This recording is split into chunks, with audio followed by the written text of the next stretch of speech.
Hi, welcome to this video. We're going to guide you through how to edit like a pro on CapCut. Moving from quote-unquote just cutting clips to editing like a pro in CapCut is all about mastering the small details that create a high budget feel. Here is the professional workflow to level up your edits. And please take your time with each feature, right? With each step. So step 1, master the speed ramping or curve editing.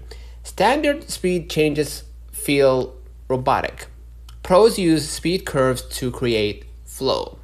How? Select your clip, go to speed. Let me find speed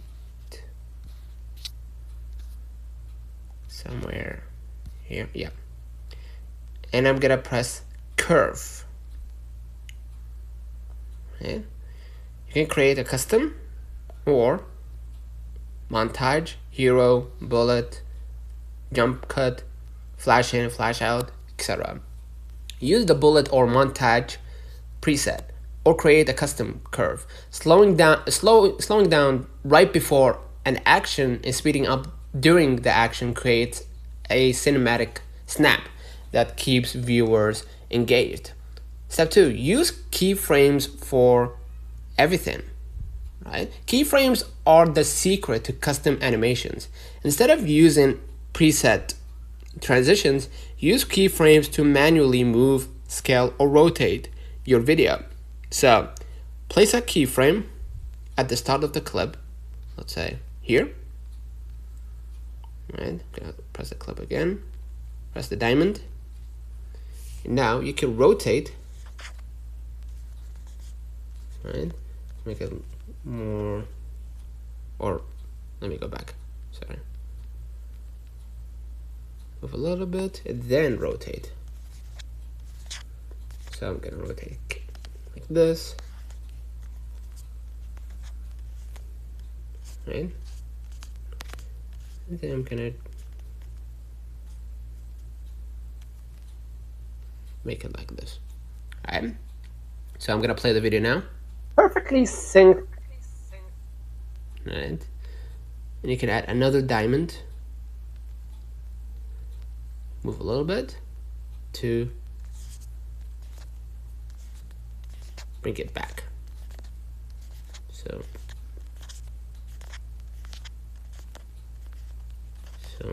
like this.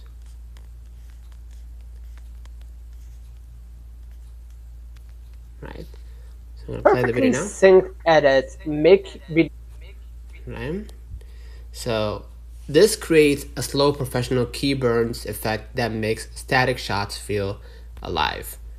Of course, if you want it to be slow, make sure the diamonds are far away from each other, right? So you can create this natural motion. You can also use keyframes to keep a text bubble or effect perfectly centered on a moving object, which is beautiful, right? Step 3, or the feature number 3, layering with the overlay tool. Pro edits rarely stay on one track. The text behind subject trick is you place your video on the main track, add your text, export the video and bring it back in. And you can use the overlay, so go back here, and next to effects you're gonna see overlay, right? And you can use overlay to put the original video over the text version. Then use remove background on the top layer. So say I'm adding another video, right? Swipe left, and you're gonna see here remove BG, right? So you can use the auto removal if it's a talking head video, but in my case it's not. So I'm gonna use the chroma key to detect the color and increase the intensity, right? And place it somewhere here, for example, right? The text will now appear sandwiched behind the person, right? You can apply a better example, right? Like, yeah, basically that's an example of how you can use that remove background for the text version. Also, you have the sound design, right? The sound design is 50% of the edit. Pros don't just use background music, they build soundscape, right? The SFX or sound effect allows you to add like natural transitions, right? So hit audio, sound effects. You can use the whoosh, the glitching sound, or something else like bird chirping, etc. So I'm gonna play this one, for example, the 10-second countdown.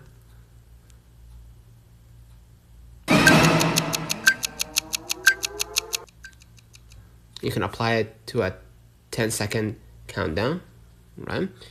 You have also J-cut and L-cut, right? Start the audio of the next clip a split second before the video changes, which is a J-cut. This makes transitions feel seamless rather than jarring. You have also that color grading, right? Don't just slap on a filter. Use the adjust menu for a custom look. So click the clip, swipe left, hit adjust, right? And make sure you do it strategically, not just messing around. Right? You have the HSL tool, which is here.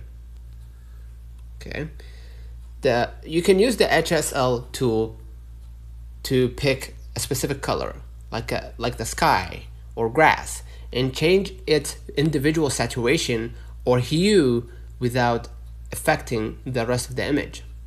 You have the vignette, right, or vignette. You can add a subtle vignette around 10 to 15 to draw the viewer's eye to the center of the frame. Lastly, you have the shortcuts in organization. If you have 10 tiny clips and effects you want to move together, you can select them and create a compound clip to clean up your timeline. You can also align your cuts to the beat of the music in the audio tab. So let me go back and find beat. Select the audio, obviously. Press add beat, or you can just turn on the auto generation here to see yellow markers on the timeline where the cut should happen.